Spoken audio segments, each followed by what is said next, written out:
that's coming out with Adam Sandler this Christmas. Looks like a fun kids movie. They had this decked out like a real Western town. It's one of the few times I've really seen it used as a Western town. It was so great. They cover the streets in sand, and it's actually a special kind of sand that does not blow up in the wind. And then we had horses, cowboys. I ran in the corner and there was a saloon girl standing there. It was fantastic.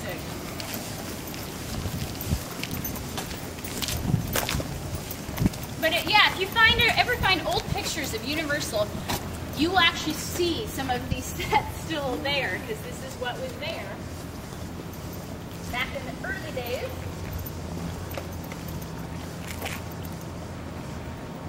And this is Denver Street, and I love the street because you can actually look down it and kind of get this image of the Hollywood version of East West. This was used for a TV show in the early 70s called Alias Smith and Jones. Nowadays, it's more often than not used for commercials. Carl's Jr. Has used it, as well as Wells Fargo. They'll have actual stagecoaches come out. And watch out, guys, we got a scramble.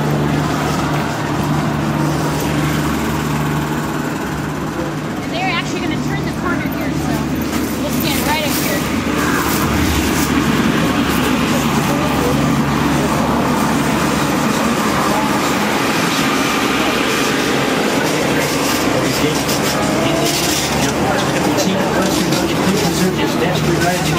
Winchester 73, contemporary shows, Cyber Entertainment.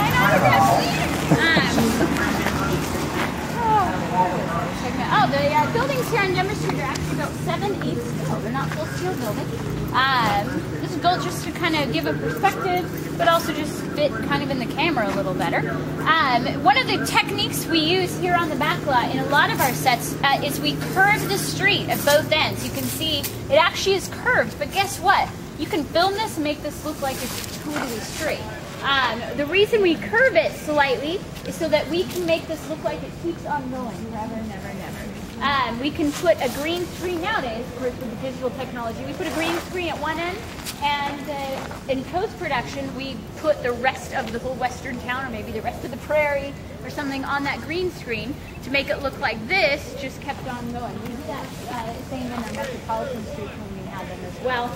Wisteria Lane is curved at both ends so that you don't see that it ends right around the corner. That's the idea, is that you basically don't know that the street actually just ends right here, because on camera you won't see the ending of it.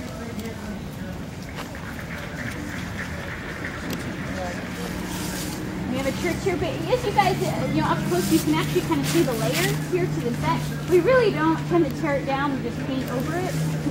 So we just kind of go over the original layer, or the layer that was on before.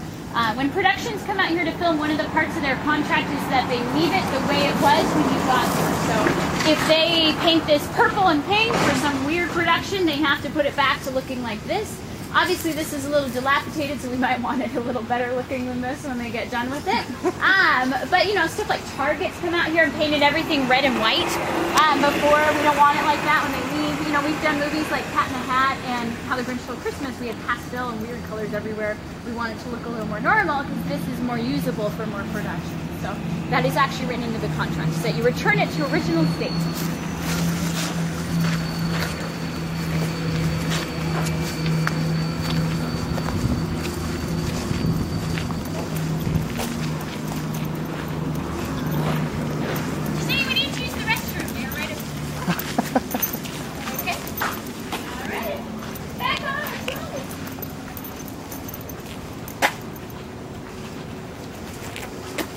Excuse me, Heather.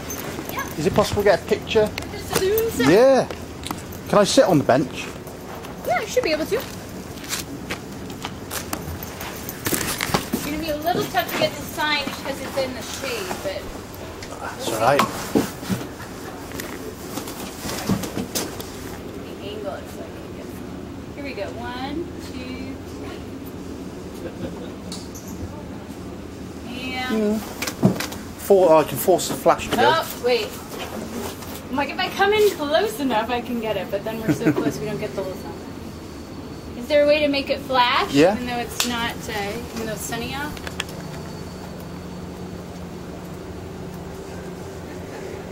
you.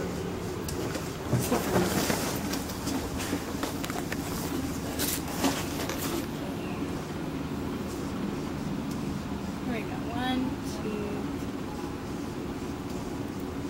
2. There we go. Your head Thank is you one of very the O's. Well, that's one of the nicer things that's been called.